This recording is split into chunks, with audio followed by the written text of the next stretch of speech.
What's up, everybody? Welcome to a new episode of Game Nights. The show is brought to you by Wizards of the Coast. Now, on this episode, we are playing with the brand new cards from Dominaria United, and we have two awesome guests. We have a returner, Rachel Weeks from the Commander Advisory Group, and a first-timer, Sam from Rhystic Studies. Yes, I love Sam. Yeah, we've been waiting to get Sam on the show for a very long time. He's maybe the classiest guest we've ever had. No offense to all the other guests. Oh, yeah. And we built some classy decks today. Nice. And there's some sweet interactions in there. If you want to pick up any of those cards or the new commanders we're playing, well, head on over to channelfireball.com/command. That's our affiliate link, and it's going to get you right to the Channel Fireball marketplace where you can shop from local game stores from around the country and get the cards you need in the quality that you want. Not only that, they've got amazing prices on sealed products and just anything you want from the Magic universe, whether it's a new commander or a sweet new piece for that deck you've been building and brewing for a while. Pick it all up right now. Use our affiliate link, channelfireball.com/command, or just enter promo code command at checkout, and you'll be supporting the show and getting the cards you need. And of course, once you get those cards, you want to keep them in pristine condition. You don't want anything to happen to them.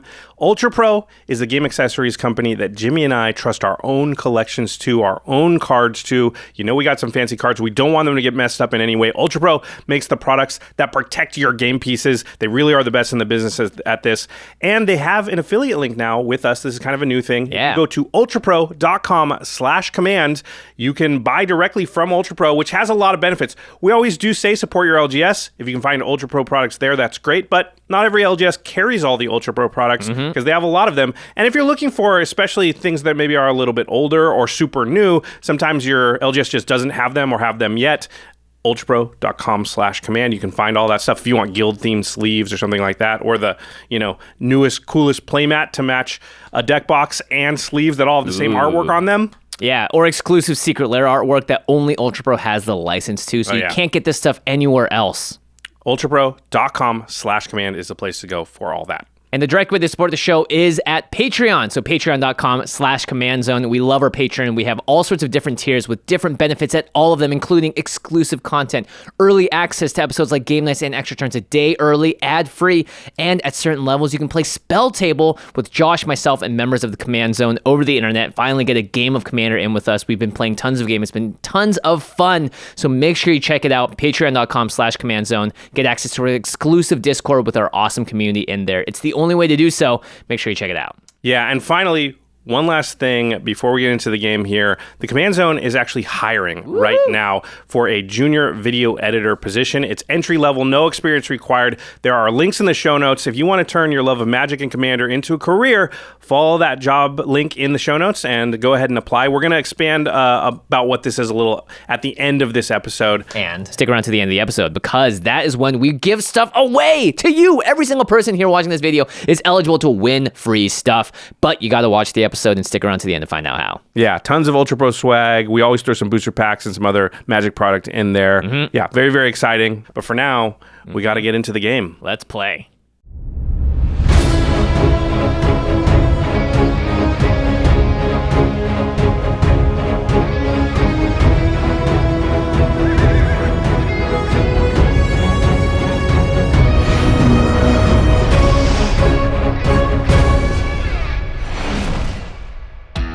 How's it, everybody? Welcome back to another episode of Game Nights. You know, this episode is featuring a content creator from Magic that's been around forever, and Jimmy and I have been fans of for years. What's up, everybody? My name is Sam. I run the YouTube channel Rhystic Studies. I like to talk about the art and history and culture of Magic the Gathering, and I'm super stoked. This is my first time on Game Nights. And we have the triumphant return of a Game Nights veteran. Hi, everybody. I'm Rachel Weeks, and I'm excited to be back. I'm the co-host of the comedy Commander podcast, Commander Sphere, and I also play live D&D every Monday on a show called Better Than Heroes. I'm also a member of the Commander Advisory Group. The CAG is a group of Commander players that provide perspective on the Commander community at large to the Rules Committee. On this episode, we're going to be battling it out in a game of Commander using the brand new cards from Magic's latest set, Dominaria United. As Magic approaches its 30th anniversary, we return to where it all began, Dominaria. This is Magic's home, and for many players, its most memorable plane. But this world now faces the return of its oldest and most terrifying enemy, the Phyrexians. Mechanical monstrosities formed into a dark parody of perfection. These creatures are set on reshaping the multiverse in their image. Now, in the face of an ancient threat returned, the people must unite to protect their home.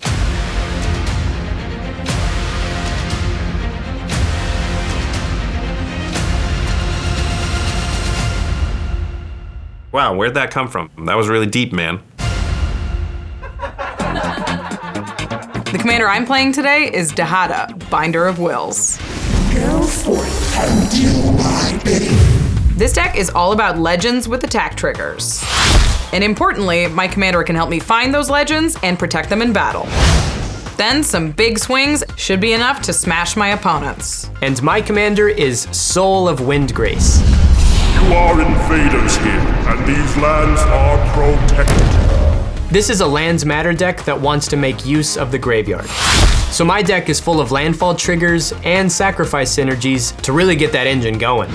Then, with all that ramp and some huge creatures, I should be able to bring home the win. Today I'll be playing Shanna, Purifying Blade. Get off my plane! With my commander, I can turn every point of life I gain into card draw. So I've loaded my deck with repeatable life gain and payoffs to take advantage of it. With my life total nice and high, I'll have plenty of time to soar in with my army of angels and annihilate the opposition. The commander I built around is Wauki the Younger.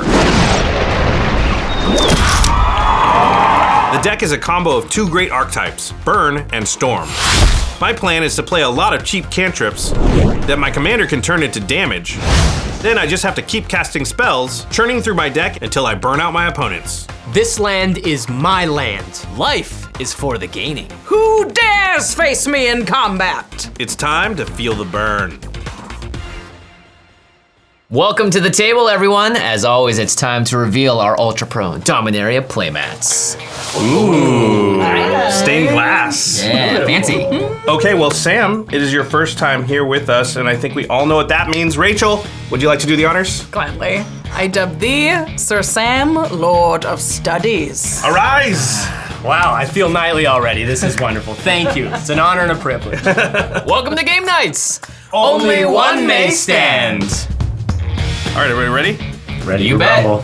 Okay, I will draw for turn, and then I will play a Blood Crypt tapped. I'll pass the turn. All right, I will draw a card for turn, and I will play a Seaside Citadel tapped, and pass to you, Rachel. I will also draw for turn, and I will play a tapped Untadaki, the Cloud Keeper. Oh, that's interesting. This land may not seem all that impressive because it comes into play tapped and I have to pay life to use it, but with all the legendary spells in this deck, this janky land looks a lot like an ancient tomb. That's my turn. I'll pass to you, Sam. I'm gonna draw my card for the turn, and yeah, we'll start with a Myriad Landscape tapped. This is fair magic. Look at us. No soul rings. Okay, turn number 1. All the lands enter tapped. I love this start. I'm a slow, relaxed player. This is exactly my pace. Easy does it. That's how the value engine gets started. All right, I will untap, and I will draw for turn. Okay, I am going to play one of the fancy new mountains. Nice. Beautiful. They're so cool. And then I'm gonna tap 2, and I'm gonna play a Felwar Stone. The classic commander start. Yep. And I will pass the turn. I will untap and draw my card for turn. I'm going to play a Plains, and then I will cast Nature's Lore. Oh. Nice. I love this card. This does everything my deck wants. It ramps me. Wait, why are we in the interview? It's just a 2-mana ramp spell. Get back to the game. I'm gonna search my library for a Spara's Headquarters, and that's gonna enter the battlefield tapped. And that's it for me. Pass turn to you, Rachel. All right, I will untap and draw for turn. I'm going to play a Plateau for turn, and then I'm gonna cast Zurzoth Chaos Rider. What? So I love casting Zurzoth this early in the game because there's lots of room to attack with him and all the devil tokens he makes. This card can spiral out of control quickly. And then, because of Untadaki, I'll pay 2 life and go to 38. Then I'll pass to you, Sam. Okay, I'll untap and draw my card for turn. I will simply play a forest and pass the turn. All right, I will untap. I will draw. I'm gonna play a Myriad Landscape, and then I will cast Black Market Connections. Nice, this card's great. So this is a new card from the last Commander Legends set, and it's very, very powerful because you can choose all 3 modes if you want to. And my commander does have lifelink, so I really don't care about the life loss. I'm looking to get a lot of value off this card. And I'm gonna put this coin here to remind myself of the trigger. Nice. And then I'll pass the turn. Okay, I will untap and I will draw my card for turn. And then I'm gonna cast my commander, Shanna, Purifying Blade. Get off my plane! Cool, cool. Normally I lose a lot of life on game nights, but this time around I'm playing someone that can actually gain me a lot of life and draw cards. You might think that I can't do anything with it right now, but this deck is filled with a lot of little tricks, and I'll show you just how much value this thing can pack. I'm gonna play a command tower as my land for turn, and then I'm gonna cast Crop Rotation, sacrificing my planes. And I'm gonna find Seraph Sanctuary. When that enters the battlefield, I will gain 1 life and go to 41, and I'll move to my end step.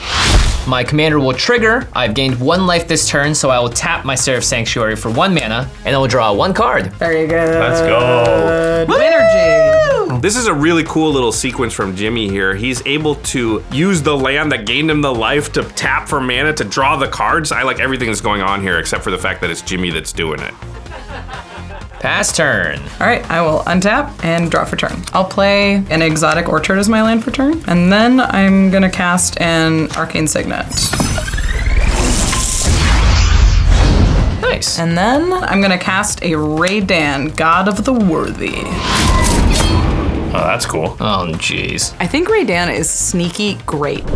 I'm playing an aggressive deck. I want to commit to the board, and Raydan makes board wipes a little bit more expensive to cast. This card is really gonna slow me down if I wanna just continue on my game plan, because I have a lot of really interesting and powerful ways to gain life, but they also happen to cost a bit of mana. I'm hoping someone else hates it and kills it before I need to. And then again, because of Untaidaki, I'm gonna pay 2 life and go to 36. And then I'm gonna go to combat. Josh, you're gonna have some blockers soon, so I'm gonna send Zurzoth Chaos Rider at you. But I get to draw a card here though, right? And then discard at random. All right, ain't mad at you. So the random discard on Zurzoth isn't great for me, but I do have a little bit of a reanimator package to bring some stuff back from the graveyard if I want to. But the random discard for my opponents, they may not be ready for it. We both discard at random? Okay. Well, Sam, Give me the money. I don't even honors? know what. Give me the money. Yeah. I'm taking this one. I'm gonna take this one. So this is my discard. It is a Zalfiran Void. I have discarded a Loyal Retainers. And because you drew a card and it's not your turn, Zurzoth triggers and I make a Devil token. Cool. And then go to damage. Yep, I have no blockers. So I will take 2 and go to 38. that's my turn. I'll pass to you, Sam. Okie doke. I'll draw a card for the turn and play a forest, and then I'm gonna play Tireless Tracker. Very nice. So I like this card because it's positions as not very much a big threat, but it's gonna slowly churn out card advantage for me. It fits perfectly with my plan of chillin', generating a little bit of value, and mostly just hanging out in the background. I will pass the turn to you, Josh. All right, I will untap. I will draw for turn, and then I will trigger the Black Market Connections at the beginning of my pre-combat main phase. And I will just choose to do all of them. YOLO send it. Yeah, why not? So I will make a treasure token. I'll draw a card, and I'll make a 3/2. Jeez. And I will lose 6 life Oh my god, okay. and go to 32. Look at that value! Card, creature, treasure, all for what, 6 life? Now that Josh has set the precedent, I fully assume he's just gonna do this every turn for the rest of the game. I'm hoping that Josh gets a little bit too greedy with his Black Market Connections and whittles his life total down a little bit. But right now, I'm definitely most worried about Josh. I think it's time for me to bring out my commander. I haven't said this name in a long time, but it's Wauki the Younger.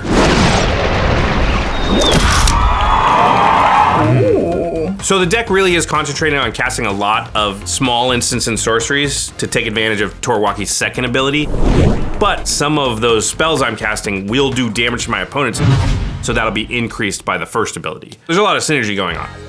Okay, I'm not done though. I'm gonna use this treasure token for a black and play Cataract Parasite. Yeah, that's bad. This kind of sucks because I am planning on drawing a lot of cards with my deck, and with the Parasite out and Josh's commander, that's 2 damage for every single card. That's not good. I want my life total to go upwards, not down.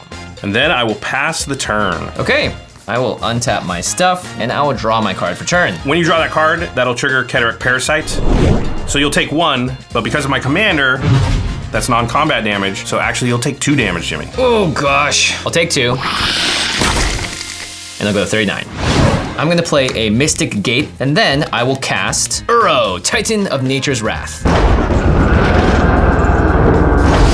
Nice. Oh, I remember that card. So I'll draw a card, and then I'll gain 3 life. And then I will put my land into play. It is a Reliquary Tower. Oh. This card is great because it does everything I want to do in the game. It's drawing me a card, it's ramping me, and it's gaining me life.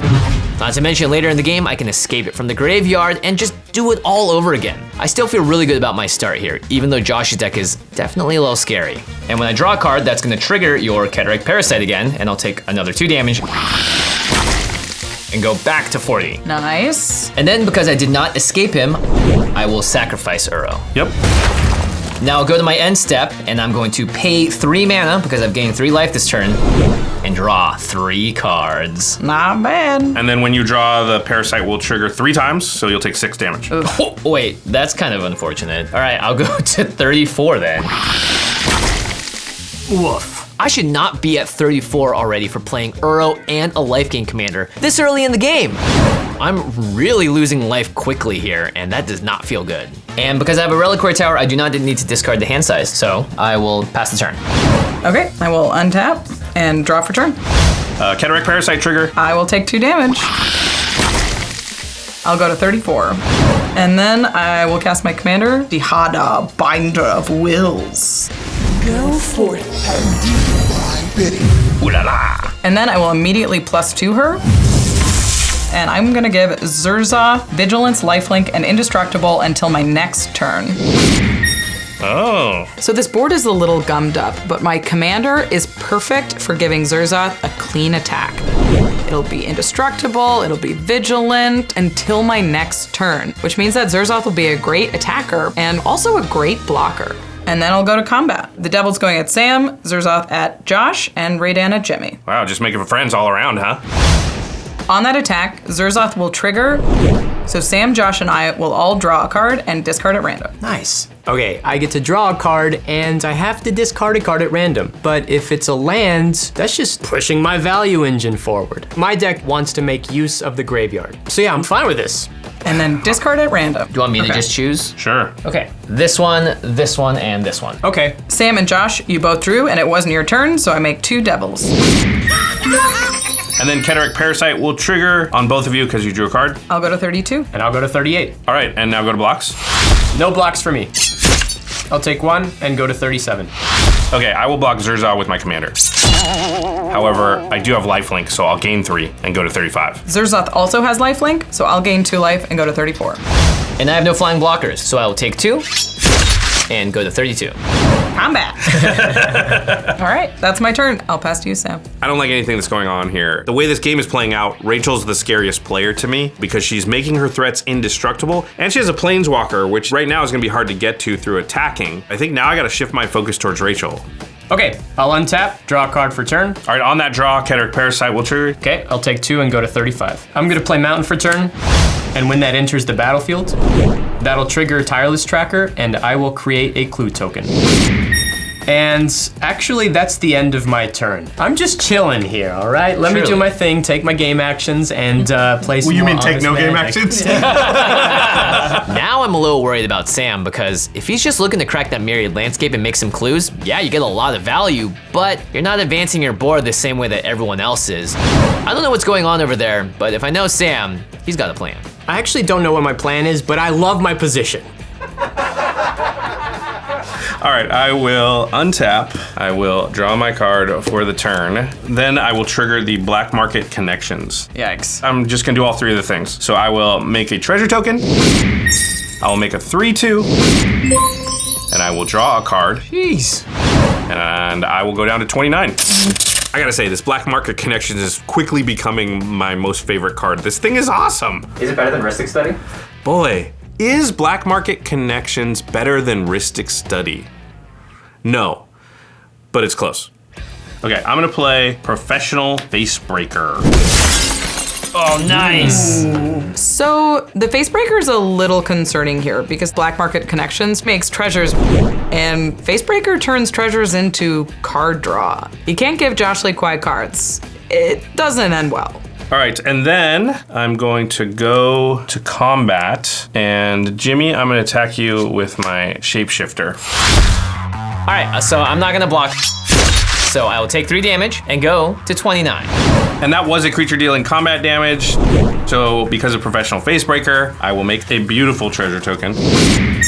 Nice. And I will actually just use that treasure right away for a red, because I'm going to cast Light Up the Stage for its spectacle cost. So that's a trigger on Wauki, and I will deal 2 damage to Dihada. That seems fair. Dihada will go to 5 loyalty. And that is the commander doing damage, and he has lifelink. So I'll gain 2 and go to 31. And then we will resolve Light Up the Stage. So I will exile the top 2 cards of my library. Ooh, Chaos Warp. So because Light Up the Stage says I can play the cards until the end of my next turn, this Chaos Warp is really acting like a card in my hand, but a card that everybody knows, which you'd think would be bad, but I think it actually might be good because it's a threatening thing, and I can just point at it. I might Chaos Warp your thing, watch out. Don't attack me. I'll just put that over here and wave it threateningly at you. Don't do something to me. Okay, I will definitely play the swamp as my land for turn, and that'll do it for me. Go ahead. Okay, I'm going to untap and draw my card for turn. Cataract Parasite trigger. Yep, and I'll take 2 damage and go to 27. Jeez, that little 1-drop's put in some work. So freaking life gain deck. Look at me, man. I didn't think I was gonna be at the lowest life total at the table, but here I am, facing down a Chaos Warp from Josh and a tax ability that turns off half my hand from Rachel. I thought my deck was positioned super well at this table, but maybe not anymore. I will play my land for turn. It's an Ancient Tomb. I will tap it and take 2 damage, going to 25, and cast Arcane Signet. All right. I've seen it before. And then Raydan is really annoying. Yeah. Really freaking annoying. I will tap an absurd 6 mana and cast a Johnny Sleeper Agent. He's completed. He's completed. He is completed. So this is a huge story spotlight card, which is in my wheelhouse. Ajani is completed on Dominaria, and that's a huge shock because Ajani has always represented the good guys. It's a little sad. I'm gonna -3 my Ajani. Distribute 3+1/+1 counters among up to 3 target creatures. Wait, I can do other people's creatures. Why would you? What? Why would you do that? So you guys don't swing at me with everything right now. Look at me, I'm at 25 life. I'm the life gain deck. How's that going to stop us from? Oh, you make deals? Yeah, just like if I give you your thing on life gain, life Deal-a-rooskies. +1/+1 counter. You could but put a counter on Raydan if you wanted. Then I could attack Josh with her. I'm trying to stay as low profile as possible. Gain some life, draw some cards, and try to not die. Rachel's board, I think, is the scariest at the table, so if I can just have her point somewhere else for a little bit, that's enough for me. I will give you 1 of my +1/+1 counters onto Raydan if you don't swing at me next turn. With anything? Yeah, What about 1 devil? 1 devil's okay. Okay, I'll make that deal. Okay, great. I'll put 2 +1/+1 counters on Shanna and 1 of them on Raydan. Nice. So Jimmy just sort of gave me a really helpful +1 counter here. Turning Raydan into a 3/4 means it attacks over Josh's commander. And it doesn't really seem like there's a downside for me. I'll take it. I will go to combat, and Sam, you have the most life, so I will swing at you with Shanna for 5 damage. I will take 5 damage. And I will go to 30. And I will gain 5 and also go to 30. All right. Twinsies. Yay. I will go to my end step. I have gained 5 life this turn, but I only have 1 mana to pay, so I'll pay that 1 mana and I will draw a card. And then take 2 from the Parasite. And I'll take 2 from Cataract Parasite and go to 28. Pass turn. Okay. I will untap and I'll draw for turn. Parasite triggers. I will take 2 damage, go to 32. All right, I'm gonna cast Lelia, the Blade Reforge. Oh, nice. I'm not loving the cards in my hand right now, so Lelia is perfect. I'm hoping that Lelia will keep some pressure on Josh, keep my defenses up a little bit, and show me some more cards that will hopefully be more helpful. I'll pay 2 for Untadaki and go to 30. And then I will +2 Dihada, targeting Lelia. Jeez. I will go to combat. I am going to send 1 devil at each of you, and then send Raydan and Lelia at Josh. I have 2 attack triggers. Lelia will trigger first, and I will exile the top card of my library. It's a land. Nice. And that'll give her a +1/+1 counter. So she's a 3/3 now? Yep. Okay. And then the Zerzoth's triggers. Everyone's getting attacked with a devil, so we're all gonna draw a card and discard 1 at random. Here we go again. All right. All right, that one. And this one. This one. Then I'll make 3 devils. Yup. Okay, and then there's 3 parasite triggers. Everybody take 2 damage. Okay, I'll go to 26. I'll go to 28. I'll go to 28 as well. All right, go to blockers. Okay, so I have an option here. Tireless Tracker can eat a devil, but that devil can then, after dying, eat Tireless Tracker. So I'm thinking, Rachel, hey, I'm not the threat. The real threat's over there at Josh Lee Quiet's table. It's time to make a deal with the devil. So Rachel, is there any benefit for this devil dying? I think we could probably work together on some dice triggers to take things off the board, but I would not be throwing damage at the Tireless Tracker. Wonderful. I'm gonna block the devil with Tireless Tracker.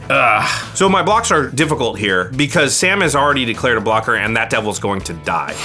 I'd like to block the devil coming at me with my commander because of the lifelink, but then when both devils die and the 2 damage, it could get pointed at my commander, which could destroy it. Devils are annoying. Okay, I think I'm going to just block Lelia with my shapeshifter. And I will block a devil with Shanna. Okay. Go to damage.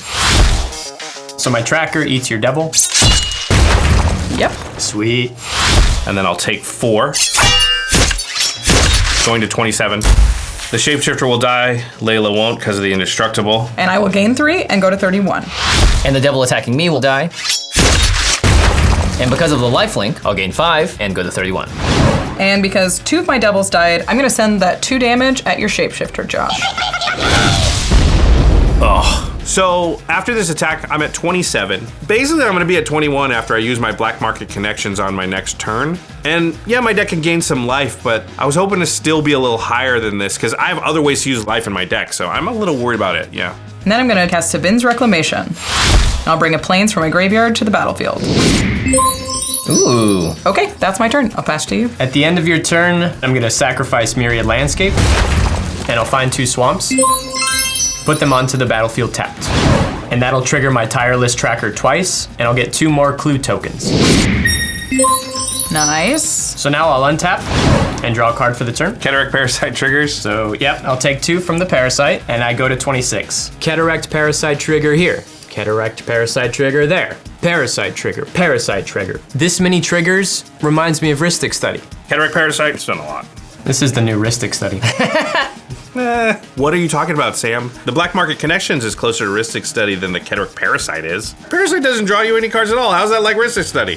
For being named that, I'm not sure you know what Rhystic Study does. It's just so many triggers is all. Oh, okay. That's what I'm talking about. Yeah, I've decided this is the new Rhystic Study. So I guess Sam's gonna start a second channel pretty soon called Cataract Parasites. I will play Forest for my land for the turn, which will trigger Tireless Tracker again, and I'll get another clue token. Yep. Okay, I'm gonna cast Chromatic Lantern. Nice. Okay, another 3-drop. This one fixes my mana, which is very important. It's gonna ramp me a little bit and set me up perfectly for the later game. And then I'll play my commander, Soul of Windgrace. You are invaders here, and these lands are protected. Nice. And on that enter the battlefield trigger, I will choose Myriad Landscape in my graveyard. So that'll come back into play tapped. Well, that's cool. So Sam's commander not only triggers on ETB, but also on attack. So it's possible he's gonna be able to loop this Myriad Landscape like multiple times throughout the game, which is slow but powerful. That'll trigger Tireless Tracker once again and give me another clue token. Wow, just like that. Look at your board state. Just like that, here I am on the board, actually presenting a threat for a change. Feels kind of nice. All right, Josh, do your worst. I'm passing to you. All right, on your end step, Sam, I will activate my Myriad Landscape and sack it. And I will search my library for 2 swamps. And I'll put those onto the battlefield tapped. All right, then I'll go to my turn. Okay. And I will untap, and I will draw my card for turn. I will trigger the Black Market Connections. I will choose all 3 modes again. Oh my god. As you do. So I think I'm just gonna do that every time. I don't care if I die. I will go to 21. Holy moly, Josh Lee Quiet. I think it's pretty clear that Rachel has set her sights on me and she's the most scary player right now. I have an explosive play I can make this turn, and maybe it'll turn into something even bigger, but I'm not sure. I think I'm just gonna go for it. All right, well, I'm gonna start. I will play Dockside. Pay up. Aha! So how many artifacts does everybody have? 1. 6. Okay, so I'll make 8 treasure. Already had 2, so now I have 10. Seems good with the face breaker. So making 8 treasures is usually a pretty scary thing. But with a professional face breaker on the board, It's a very scary thing because if Josh doesn't have spells to cast with that mana, he can just draw more cards. All right, then I'm gonna play Stormkiln Artist. It's shockingly beautiful. More math. Here we go. Uh-oh, now we're in trouble. Josh's commander wants him to cast instants and sorceries. Stormkiln Artist is gonna refund Josh the mana it costs to cast those instants and sorceries. And with the Facebreaker out, Josh always has access to the top of his library. Okay, the synergies are starting to pile up, and I'm starting to see the puzzle pieces fit together. I will start by sacrificing 1 treasure to the Professional Facebreaker to exile the top card of my library. What I'm hoping to find off the top of my library are 1-mana cantripy spells. That's it, because Stormkiln Artist will make it free, Wauki will do damage when I cast them, and I'll just keep stringing them together if I can. And it is Nightscape Familiar. Sure. So now I have a Chaos Warp and that Nightscape that I can play until end of turn. I'm gonna sacrifice another treasure, going down to 8, to exile the top card of my library. It is Faithless Looting. So I will cast the Faithless Looting. I'll sacrifice a treasure to do so. On cast, there's 2 triggers. I will make a treasure token because of the Stormkiln Artist. And then Wauki will deal 2 damage to Zerzoth. Okay. And I'll gain 2 because of the lifelink, going to 23. Then I will resolve the Faithless Looting, draw 2 cards. And then I will discard a Thermo Alchemist and a Douthie Voidwalker. So you can see why a card draw spell that costs very little mana is so good for me. And Faithless Looting is one of the best cards I could hit because worst case scenario, I can flash it back this turn. But I don't have to do that yet because the cards I drew, they're pretty good. Then I'm gonna use 2 treasure to cast this Nightscape Familiar. And then I will sack 2 treasures and tap my Felwar Stone. And remember, I'm reduced because of Nightscape Familiar. I will play Prosper, Tomebound. Uh-oh. Well, that's bad. Prosper and Facebreaker are a terrifying combo because one makes treasures when you cast from exile, and the other one exiles when you have treasures. And now with the Stormkiln Artist, any cheap instant or sorcery won't be free, I'll actually gain mana. He's got the full combo assembled. He's ready to start looping some spells and killing some stuff. Then I'm gonna cast You Are Already Dead. Targeting Zerzoth. Okay, so it looks like Josh is gonna clean up some of my board here. He still has that Chaos Warp, and he's got a lot of damage to throw around. I'm really not sure I'm gonna untap with much of my board at all. And Wauki will deal 2 damage to Dihada. Dihada will go to 5 loyalty. And I'll gain 2, going to 25. And then my spell will kill Zerzoth.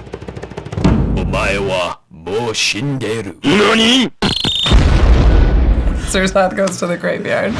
And I will draw a card. Then I will sack a treasure to my Professional Facebreaker, and I will exile an Arcane Signet. And then I will sack 2 treasures, going down to 1 treasure. I'll cast the Arcane Signet.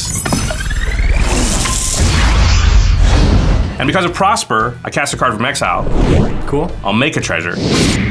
So I'm back up to 2 treasure. I'll sack one of the treasures, going back down to 1. Do the same thing with the Professional Facebreaker. I got Feed the Swarm. So I'll tap my Arcane Signet, sacrifice my last treasure. I will cast that Feed the Swarm. I will target Shanna. Oh, I knew it was gonna come to this. My stuff had to get targeted eventually, but as long as I can get another turn, I think I can eke something out. And on that cast, Wauki will trigger. I will target Dihada. Dihada will go to 3 loyalty. And I will gain 2 because of the lifelink, going to 27. And I also make a treasure for both Prosper and Stormkiln Artist, so I have 2. Okay, and Shanna will die. And I will put her back into the command zone. And then I'll lose 3 because Shanna's 3 mana value. Going to 24. Then I'll do the same thing. Activate Professional Facebreaker, sacking a treasure. I will exile a Swiftfoot Boots. All right, Swiftfoot Boots is not the greatest at the moment. I'm just gonna let it chill over here. But I will cast this Chaos Warp that I have from the Light Up the Stage last turn. It only costs 2 because of the Nightscape Familiar. And that will target Lelia. A shame. Aww. I will make a treasure from Prosper and Stormkiln Artist. And I will do 2 damage to Dihada with Wauki. Dihada will go to 1 loyalty. I'll go to 26 because of the lifelink. And now Chaos Warp will resolve. I'm gonna shuffle Lilia into my deck. Okay. Josh, why don't you cut this? Okay, so I'll be responsible for whatever happens. Choose your fate. All right, here we go. Your destiny. All right, ooh. Here we go. It's Survive trio. Terrible. Honestly, I'm pretty happy with flipping a land off of this because, well, it's not a creature, so it's not very easy for Josh to interact with it. If I get to untap on my next turn, I'm gonna have lots of resources to hopefully deal with Josh's board. The limiting factor here is really the amount of treasures I have, because that determines both how many cards I have access to and how much mana I've got. So as that starts to dwindle, I really gotta start thinking about what my final moves in this turn are. I don't think I'm gonna be able to win, but I could still make some big plays. And then for my final trick, and then for my almost final trick, I'm going to play Grape Shot. Oh, storm count 10? 10. Storm count is 10. Yeah, I've cast 9 spells before this. Lovely. Wow. So it'll create 9 copies of itself. That's bad. Grape Shot's incredible here, because in any other deck, it would deal 1 damage a bunch of times, but because of Josh's commander, it deals twice that amount, and he just has all this damage on the stack. Are we dead? Wait, let me check how many minutes are left in the video. We should be about here. Maybe we live. Woo! I stopped. Oh, hey there. I'm the Wandering Emperor. I'm not exactly in total control of my planeswalking, so when I lose concentration, in a flash, I'm somewhere else. Luckily, no matter where I wander, my RAYCON wireless earbuds come with me. RAYCONs are perfect for the traveler involuntarily on the go. They're equipped with optimized gel tips for a fit that never falls out of my ears, even if I'm yanked without warning through the blind eternities. Plus, their everyday earbuds look, feel, and sound better than ever. They bring me audio quality fit for an Emperor at half the price of the other premium brands. RAYCONs have 8 hours of playtime and 32 hours of battery life, so I never have to go without them no matter how long I'm away from home. And when I am back in Kamigawa, RAYCONs have awareness mode so I can listen to my surroundings and avoid any ninjas trying to assassinate me. In short, RAYCONs rule, just like I would if I could stay in Kamigawa longer than a few hours. Go to buyraycon.com/knights today to get 15% off your Raycon order. That's buyraycon.com/knights, knights with a K, to score 15% off. Again, buyraycon.com/knights. I am Garth One Eye, and this is my tale. The night my eye was taken, I barely escaped. I changed my name, learned powerful magic, Black Lotus baby, then returned and vanquished my foes. Finally, I was safe. Until a new enemy appeared. My own thinning hairline. Were it not for Keeps, the simple and stress-free way to keep your hair, my locks may have been lost for good. Of course, bald can be beautiful, but I'd already lost an eye. I didn't want to lose my hair too. And Keeps made things easy. With virtual doctor consultations, 24/7 support, and convenient home delivery, I never had to face the terror of traffic and waiting rooms. Keeps plans cost only half of what you'd pay at the pharmacy, and treatments start at just $10 a month. But you must act fast. Keeps can save the hair you have, but it's not regrowth. It cannot bring back what's lost. If you're ready to take action and prevent hair loss, go to keeps.com/knights to receive your first month of treatment for free. That's keeps.com/knights with a K to get your first month free. Keeps.com/knights. I'm going to play Grape Shot. Oh, storm count 10? 10. Storm 10 count spells. is 10. Yeah, I've cast 9 spells before this. Lovely. Wow. Okay, so trigger, Wauki will deal 2 damage to Dihada. She gone. Bye-bye. I will put Dihada back in the command zone.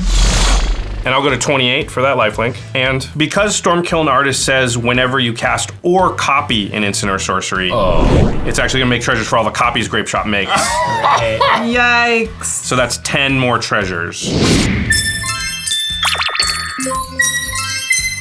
So I actually just end up with 11 treasures total at the end of this. Gross. Gross! I'm sorry, what? I thought when those treasures were gone, we would be done with this wild ride. But nope, I just got picked up and thrown right back on it. Well, here we go again. And now there are 10 instances of Grape Shot on the stack. But because of Wauki, it's actually 2 damage per instance of Grape Shot. Pretty good. So it's 20 damage split up in multiples of 2. Yep, as you do. Pretty good. I'm just hoping I'm very innocuous and I'm really not on his radar. Let's see all this damage go elsewhere. Please, Josh, do not point this damage at me. I don't want it.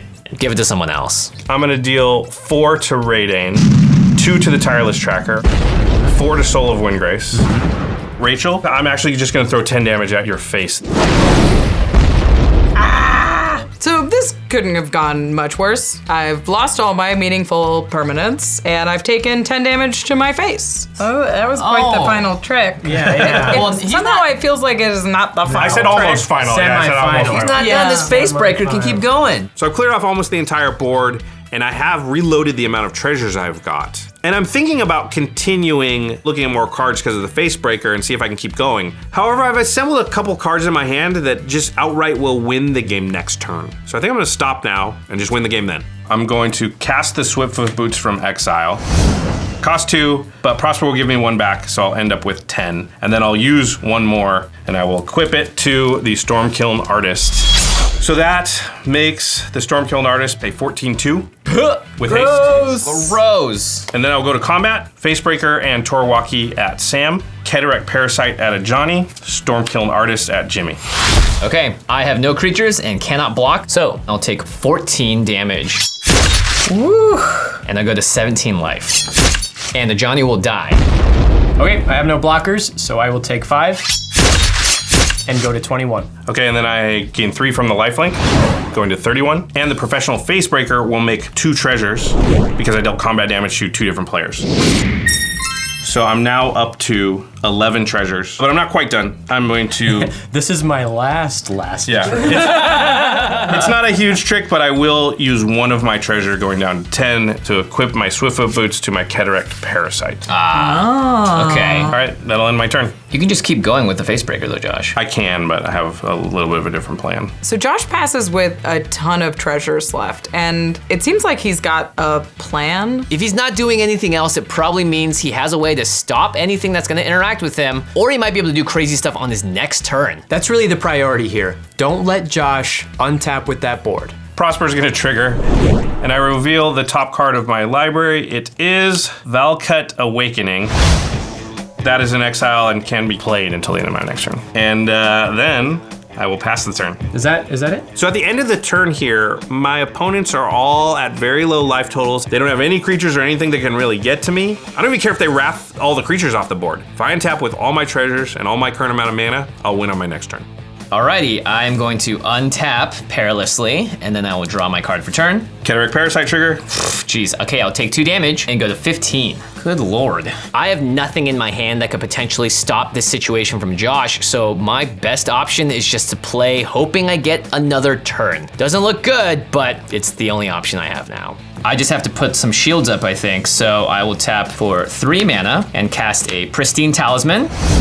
Life gain. And then I will tap 5 and play a Blossoming Bog Beast.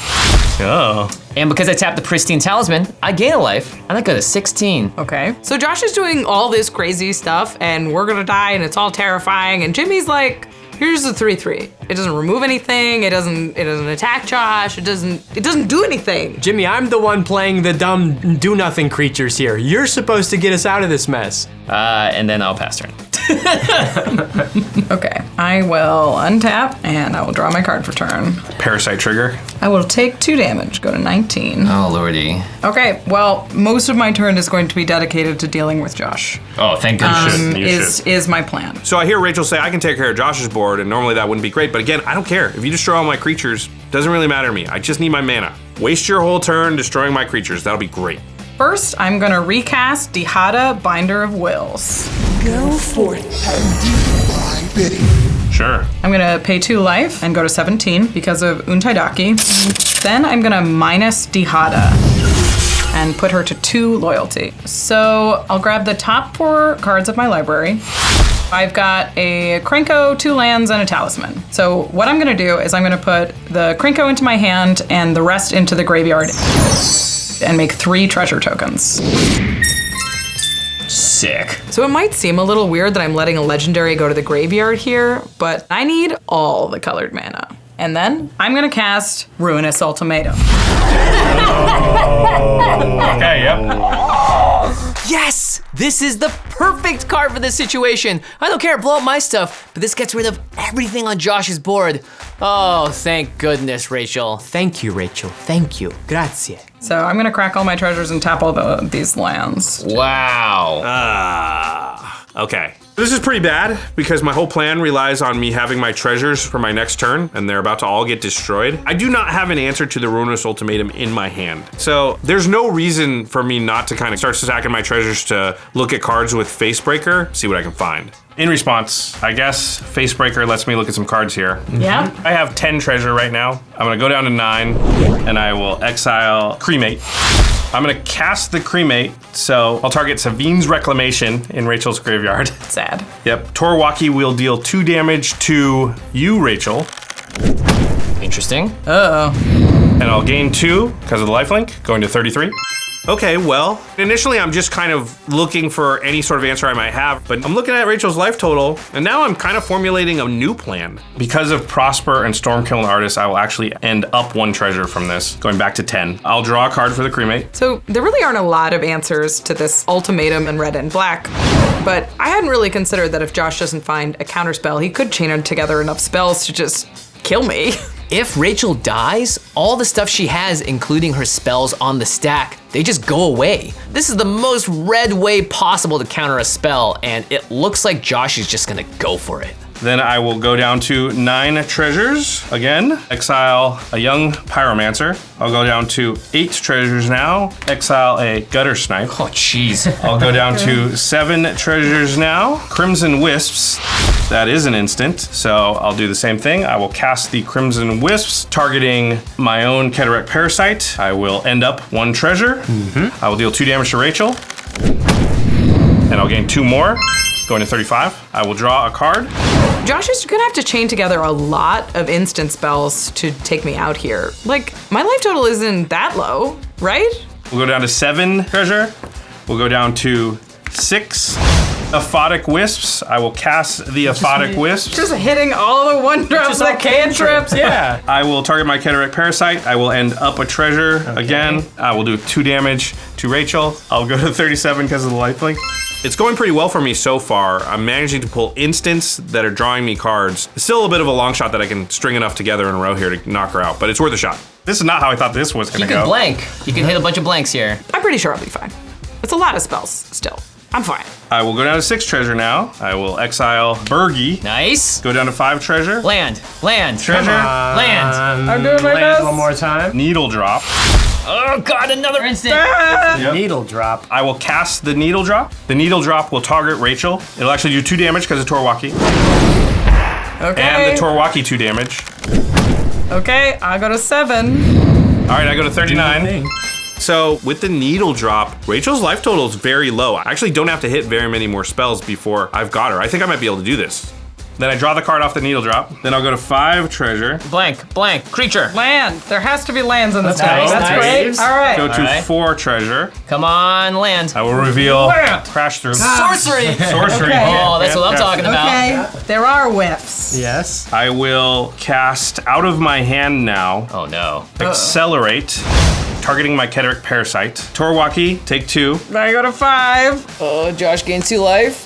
I'll gain 2 life, go to 41. Oh my I'll God. draw a card. Oh my God. I will cast Valakut Awakening. Wauki will deal 2 to you, Rachel. Oh no. I go to 3. Yeah. I go to 43. And now I will put 4 cards on the bottom of my library, and I'll draw 5. The question is, can I kill her? Okay, it's getting pretty tight here. The Valakut Awakening is going to draw me 5 new cards. 2 of those have to be instants to deal the 4 damage that it will take to knock Rachel out. Can I get lucky? So 1, 2, 3, 4, 5. It's possible that I'm not dead right now. Maybe. Maybe. So I look at those 5 cards. I'm just, do I have it? Do I have it? Do I have it? I have it. It's a little clunky, but I got it. Then I'm gonna pay 3, and I'm gonna cast from my hand Fury Storm. So there's 2 copies of Fury Storm because I've cast my commander 1 time, but there's only 1 thing on the stack, so I will copy Ruinous Ultimatum twice. I mean, that's fine. That seems okay. And that's 2 Wauki damage to you, Rachel. Here we go. I will go to 45 from the lifelink. All right, so Ruinous Ultimatums, while those are still on the stack. I'm gonna cast Cling to Dust. Dang. That'll do it. I'll target the Ajani in your graveyard, Jimmy. Okay. And I will do 2 damage to you with Torwaki. Torwaki! And then I die from a volley of arrows from a Rakdos archer.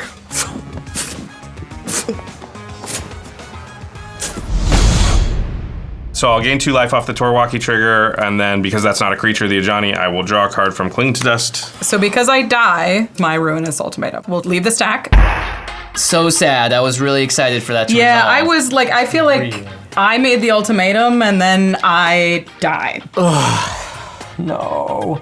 Rachel's gone. Josh keeps all of his stuff. We're really in a tight spot here. Rachel's spell was the best shot we had at getting back into this game, and now that she's gone, well, I think it's gonna be a pretty grim ending. Okay, so let's resolve Ruinous Ultimatum, Okay? Okay. which is mine. Yep. So all non-land permanents get blown up.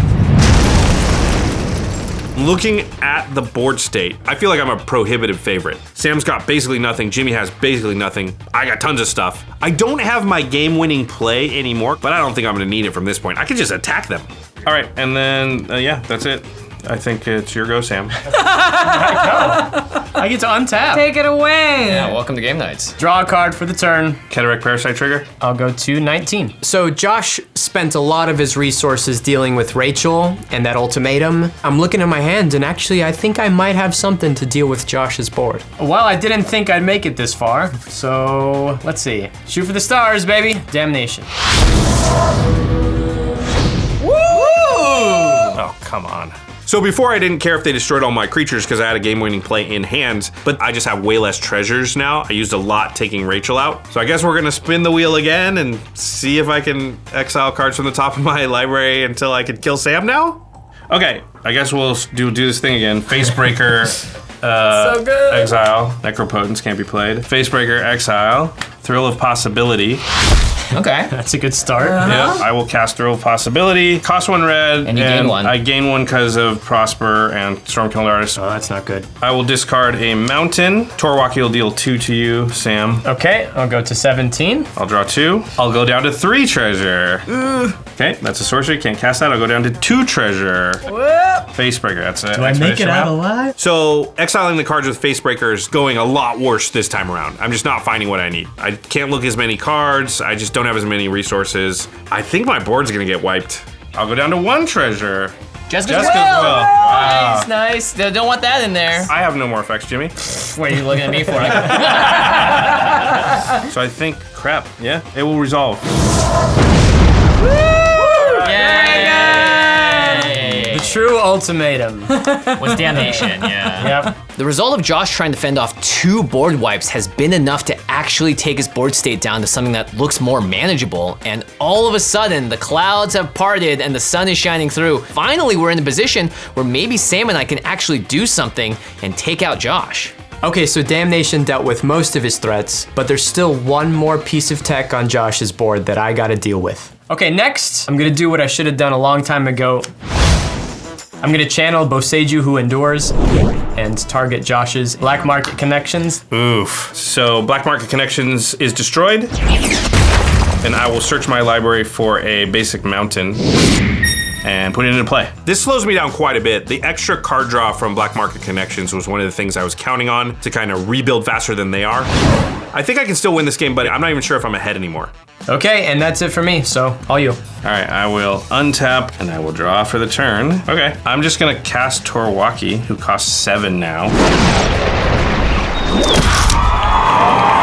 And then I will pay 1 and I will equip Tor with Swiftfoot Boots. And then, because he now has haste, Jimmy, I will attack you for 3. Unbelievable. I have no blocks. I will take 3 and go to 13. Okay, I'll go to 50. I'm the life gain deck. I'll go to my end step, and I have 8 cards in hand, so I'm gonna discard Sulphurous Springs. That's it, go ahead. What? Holla freaking Luya! I'm alive and I get another turn? Let's see what we can cook up here. I will draw a card for turn. And I will start off by playing Cleric class, and then I will play Authority of the Consuls. That is not good. Okay, these are my shields up. Everyone's creatures are entering the battlefield tapped. I'm gaining a bunch of life. And with luck, I'm gonna stay out of the lethal range from Josh, and that means I can build my board state back and maybe have a shot in this game. I will play a shock land and take 2, going to 11. And then I'm going to cast the Battle Angels of Tyr. Okay. And then I will tap the rest of my mana, taking 2 from Ancient Tomb, going to 9, and casting Illusions of Grandeur. With the... When this enters the battlefield, I gain 20 life. What? Well, that's bad. And then Cleric class is gonna give me 1 extra, so I'll gain 21 life and go do 30. Oh, wow. This is the perfect antidote to Josh's deck because now he has to churn through an extra 20 life if he wants to take me out like he did with Rachel. All of a sudden, I'm actually feeling great about my position. But if you remove this, I lose the 20 life instantly. Right. I think the only upside is that the cumulative upkeep, he'll eventually not be able to pay it. So in theory, if I can get him below 20, then I can just wait until he has to sack it. But it's just super annoying to me right now. Okay, I'll pass turn to you, Sam. All right, I'll untap for turn. Draw a card. I'll start by casting Beast Whisperer. Nice. Nice. Step 1 to rebuild, lay a foundation. And Beast Whisperer will be that foundation for me, which means I get to draw a bunch of cards soon. Because of Authority of Consuls, that will enter the battlefield tapped, and I will gain a life. But because of Cleric class, I will gain an additional life. Next, I will play another creature. I will cast Floriferous Vinewall. All right. I will draw a card from Beast Whisperer, and then I will reveal Rakdos Carnarium and put that into my hand. I'll put the rest on the bottom of my library. And then I will gain 2 life and go to 34 because of Authority of the Consuls and Cleric class. Nice. Okay, yeah, that's the end of my turn, so I'll pass to you, Josh. Okay. I will untap everything, and I will draw for the turn. Jimmy, Yeah, I'm very impressed by all your life gain. but I'll play Grafted Exoskeleton. No! Aw, man, you gotta be kidding me. With that card out, my life gain means nothing. All the hard work I put in to be undone by Infect? And then I'm gonna equip it to my Wauki. uh-oh. This gives my commander Infect, which means whenever I cast an instant or sorcery, that 2 damage will be poison counters. So I only have to do 10 to Jimmy to knock him out. It doesn't matter how much life he gains. The question is, can I do that right now? I have a few instants and sorceries, but I'm gonna have to draw into more if I'm gonna be able to take him out on this turn. All right, I'm gonna start by tapping a black and playing Dark Ritual. Wauki will trigger. Jimmy, I will do 2 infect damage to you. Man, my stomach kind of hurts. It's nothing, I'm there, it's fine. I still gain the life from the lifelink, even though it's infect. I'll go to 52. So I got the 3 black floating. I will use 2 of it for Sign in Blood. Okay. And I will target myself. So I'll draw 2 here. We'll go down to 50. Jimmy, you will take 2 more infect. Now that's 4 poison counters.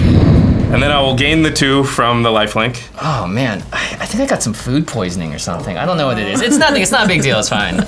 I'll make it through the shoot. All right, Jimmy's now up to 4 poison counters. Remember, if we get him to 10, he's knocked out. The big question here is, can I find 3 more spells to cast? And I will cast Night's Whisper. I will lose 2, but I'm gonna do 2 to you, Jimmy, and gain the 2 back, so I'll end up at 52. And that puts you at 6 poison counters. Oh gosh. It's still up in the air whether I can get him. Okay. 2 more instants. Well, I've only got 4 mana, so that's the tough. Yeah. Draw 2. So I thought I was gonna have to string together 2 more spells, but it turns out what I just drew, 1's all I needed. And then I will cast Renegade Tactics, and I'll make it so your Battle Angels of Tyr can't block. No! I'll do the same thing, deal 2 to you with Wauki. It's getting really dark in here. Yep, I'll gain 2. Go to 54. I'm fine. Everything's fine. Why does it feel like I'm dying?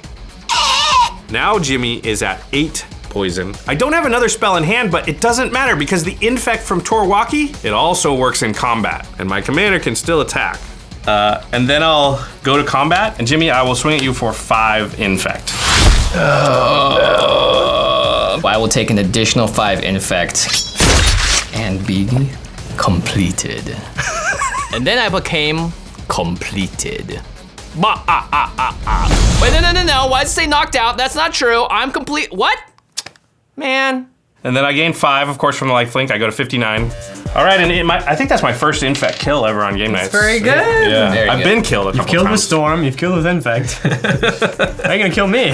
Well, I'm not gonna do it this turn. Okay. So that's it, Sam. Go ahead. Okay, so Josh has spent a lot of resources on Rachel, a lot of resources on Jimmy, so I think I've got just enough time here to assemble something and squeak by. Let's see if it works.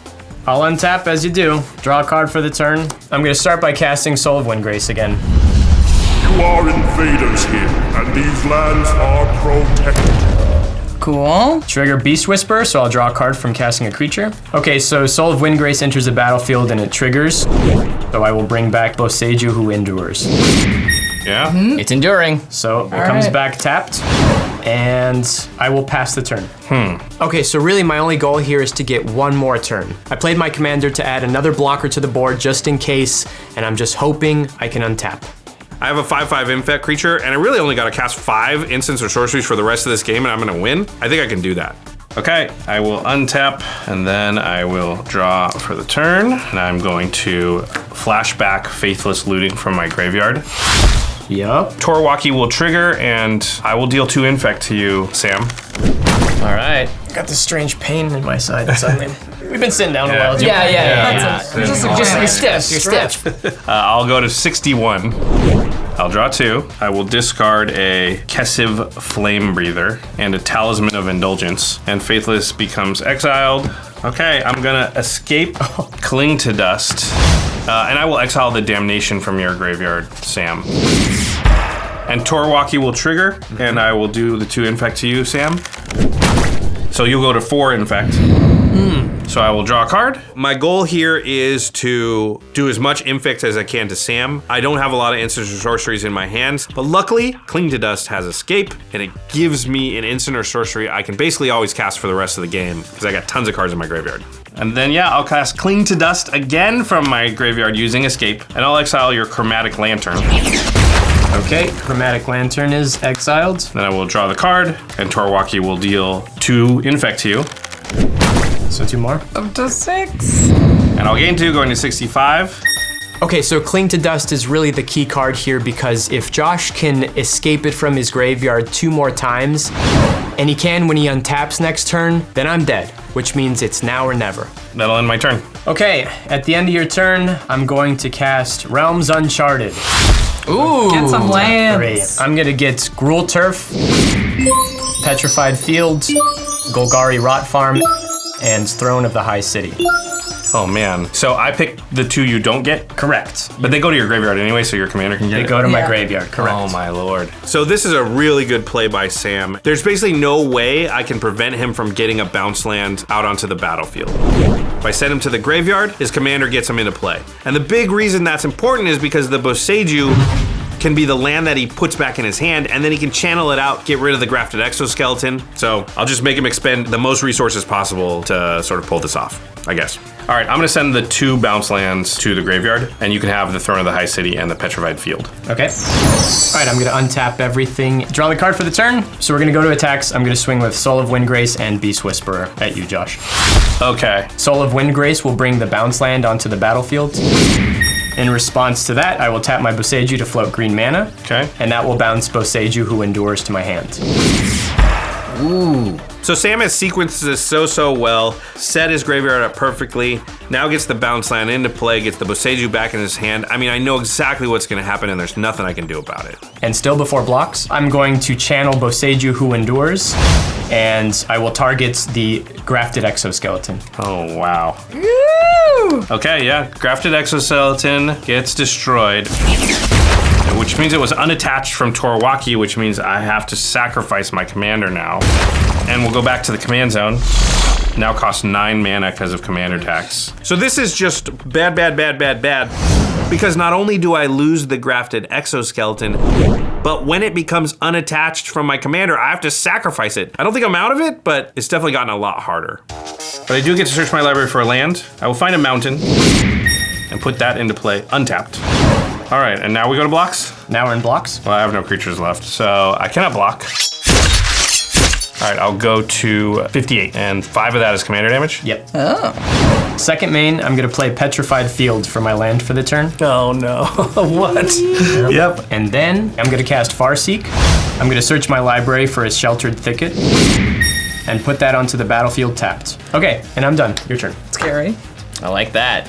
Okay. Confident. Josh didn't have enough to kill me last turn. There's no way he can kill me this turn. Maybe for the first time since the beginning of this game, I'm actually feeling good.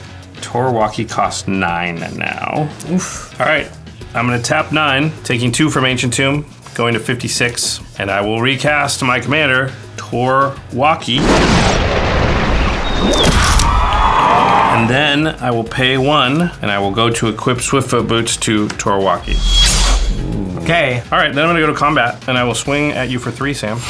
Okay, I don't trust this, so I'm gonna block with Floriferous Vine Wall. Sure, you got a damage? Yeah. Floriferous is dead. All right, I'll gain 3, go to 59. All right. And then I'll pass the turn. So Sam's at 17. I've had to use most of my spells taking out Rachel and Jimmy. I'm on fumes here. I hope I just have enough gas to get across the finish line. On your end step, I'm gonna crack Myriad Landscape, and I'm gonna go find 2 forests and put both of them onto the battlefield tapped. Okay. And now I'm gonna go to my turn. So I'm gonna untap, draw a card for the turn. I'm gonna cast Morag, Fury of Okum. Uh-oh. Ooh, double the attack. Double the fun. Okay, this card finishes games. That is its role. I'm a landfall deck. I'm gonna try to get a bunch of attacks with my creatures and finish the fight. So now I'll draw a card from Beast Whisper. So my life total is high, but the commander damage from Soul of Windgrace might be a problem here. If he hits me 3 more times, I will be dead. So I will go to combat. Okay. We'll start by swinging Beast Whisper and Soul of Windgrace at you. So they get +1/+0 because of Morag. Okay. And then Soul of Windgrace, I get an attack trigger from him.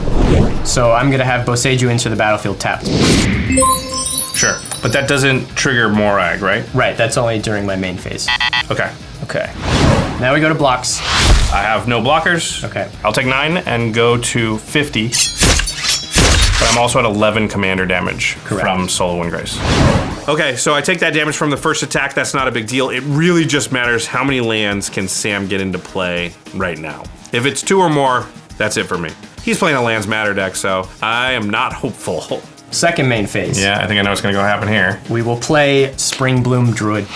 Oh no, so that's, okay. Okay, so now I have to sacrifice a land, so I'm gonna sacrifice the forest.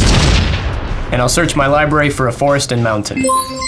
And those go onto the battlefield tapped. But more importantly, that's 2 more triggers on Morag. No. Okay, so Spring Bloom Druid is exactly what the doctor ordered here. It's gonna give me enough landfall triggers to get all the damage in and kill Josh. So let's go to combat. Well, extra combats. Okay, so I'm gonna end my main phase, which means I get to do my extra combat turns now. Okay, so the first extra combat starts now. First extra combat starts now. I'm gonna untap Beast Whisper and Soul of Windgrace. Okay. We'll start by swinging Beast Whisper and Soul of Windgrace at you. All right, so they get +2/+0 because this is the second time they've attacked this turn. So it's a 7-4 and a 4-3? Yes, 7/4 and a 4/3. Well, I'm gonna take 11. And 7 of it's gonna be commander damage. So I'm gonna go to 39, but I've taken 18 commander damage. This seems ridiculous. I think I might lose the game here. I was so far ahead. So you know this song and dance, right? I'm gonna untap my boots, and these ones are made for stomping. Let's do it one more time. This time they're +3. +3/+0 on Morag. Wow. Yep. Okay. Do you got anything? Anything? Yeah, I don't have any way to destroy a creature. I'm dead, Sam. You got it. Yay! Good game. Good game. What a comeback. And then I died to a bunch of extra attacks. Push. Well, that wasn't so bad. And despite all the odds against Josh's gigantic storm, I won the game. That was certainly a very wild game of Commander. I did not expect it to have those twists and turns at the end, but that's Commander for you. I loved playing Legendary Tribal in Dominaria, of all places. Yeah, I didn't end up winning the game, but I definitely cast the most spells out of anybody. And that's what really counts. I've been watching Sam on Rhystic Studies for a long time now, so it's an honor to be able to sit across from him at the table. Hey, I just want to say thank you so much to Game Nights. Shout out to the crew. I loved being here. This was a highlight of my year. You know, I'm really not in front of the camera all that much, but I will always jump in front of a camera if it means I get to hang out with my friends. All right. Well, congratulations to Sam. I didn't think that was going to happen. I Wow. thought I had that game for sure. Oh, I was like, this game is over. We're all dying to infect. This is the most thematic thing we've ever done on game nights. And then the soul of Windgrace came through. Yeah, the soul, the heart of the cards, the soul of the cards. Sam, he pulled it out. That was a really fun game. Thanks, everybody, for sticking around for it. If you want to get your hands on any of these cards from Dominaria United, there's so much awesome stuff.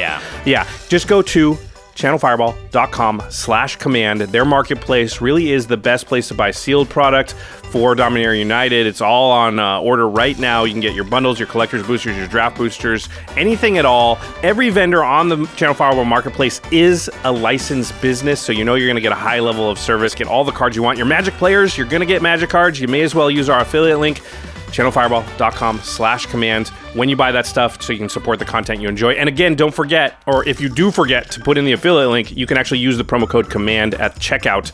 And it still applies. Nice and simple. And once you get those cards, protect them, put them into sleeves. Not any sleeves, but Ultra Pro sleeves. It's the company that Josh and I have been trusting for almost our entire lives to protect our Magic cards and other memorabilia. Ultra Pro is everything that you need to adorn your game room to make it look awesome. They got wall scrolls, they have play mats, deck boxes, dice, you name it. If you want something and it's themed, Ultra Pro is going to have it. So check out ultrapro.com/command.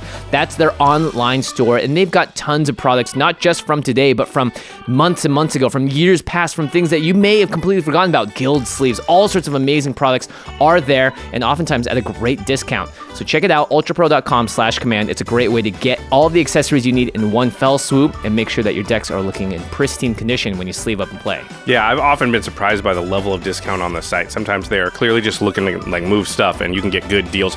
And of course, Ultra Pro also always gives away a bunch of product and Dominaria United themed stuff, in this case, to Game Night's viewers, watchers. Yep. So every single episode, we give away a bunch of stuff. We sign all the playmats from the actual game. Jimmy, how do people enter to win that stuff? It's super simple. You have 1 week from the release date of this video to enter, and you have 3 different ways you can do it. You can enter all 3 ways. The first is on Twitter.